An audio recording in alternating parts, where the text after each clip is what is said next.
एक बार एक छोटी सी बच्ची हाथ में मिट्टी की गुल्लक लेकर के भागती हुई एक दवाइयों की दुकान पर गई। वो काफी देर तक वहां पर खड़ी रही, लेकिन दुकानदार का ध्यान उसकी तरफ नहीं गया क्योंकि और भी बहुत सारे लोग खड़े हुए थे। उसने दुकानदार को कई बार बुलाया, लेकिन वहां पर भीड़ इतनी थी कि दुकानदार का ध्यान उसकी तरफ गया ही नहीं। और फिर उस बच्ची को थोड़ा सा गुस्सा आया तो उसने अपनी मिट्टी की गुल्लक लेकर के वहीं काउंटर पर जोर से रख दी, जिसके बाद में जो दुकानदार था और जितने भी लोग खड़े थे वो सब उस बच्ची की तरफ देखने लग गए। और फिर उस दुकानदार ने उस बच्ची से पूछा, बेटे आपको क्या चाहिए? तो वो बड़े ही भोलेपन से बोली कि मुझे एक चमत्कार चाहिए। ये सुनकर के दुकानदार को कुछ समझ नहीं आया, ना ही वहां पर जो लोग थे उनको कुछ समझ में आया, और सब उसकी तरफ देखने लग गए। फिर दुकानदार ने बोला, बेटे चमत्कार तो यहाँ पर नहीं मिलता है। तो बच्ची को लगा कि वो उससे झूठ बोल रहा है, तो बच्ची ने कहा कि मेरी गुल्लक में बहुत पैसे हैं, आप बताओ आपको कितने पैसे चाहिए, लेकिन मैं आज यहां से चमत्कार लेकर के ही जाऊंगी। तो वहीं काउंटर पे एक और आदमी खड़ा था, उसने उस बच्ची से पूछा कि बेटे क्यों चाहिए तुमको चमत्कार? तब उस बच्ची ने अपनी कहानी बताई कि अभी कुछ दिन पहले मेरे भाई के सर में बहुत तेज दर्द हुआ, तो मेरे पापा मम्मी उसको हॉस्पिटल ले गए। उसके बाद कई दिन तक मेरा भाई घर नहीं आया। तो मैंने कई बार अपने पापा से पूछा, लेकिन उन्होंने मुझे कुछ नहीं बताया।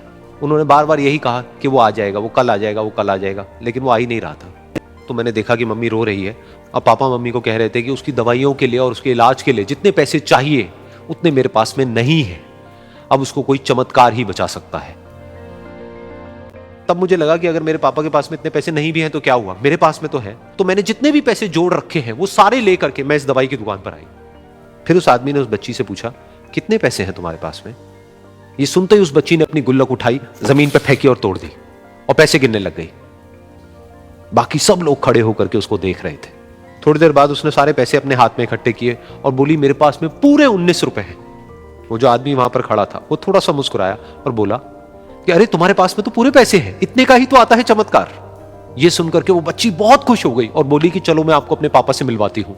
बाद में पता लगा कि वो आदमी कोई आम आदमी नहीं था, बल्कि एक बहुत बड़ा न्यूरोसर्जन था, और उसने सिर्फ 19 रुपए में उसके भाई की सर्जरी करी, और कुछ ही दिन बाद वो ठीक होकर के घर वापस आ गया। फिर कुछ दिन बाद वो बच्ची, उसका भाई, उसके पापा, उसकी मम्मी चारों एक साथ बैठे हुए थे और बात कर रहे थे। तो उसकी मम्मी ने उसके पापा से पूछा कि अब तो बता दो ये चमत्कार आपने किया कैसे? तो उन्होंने अपनी बेटी की तरफ देखा और बोले, ये चमत्कार मैंने नहीं, इसने किया है।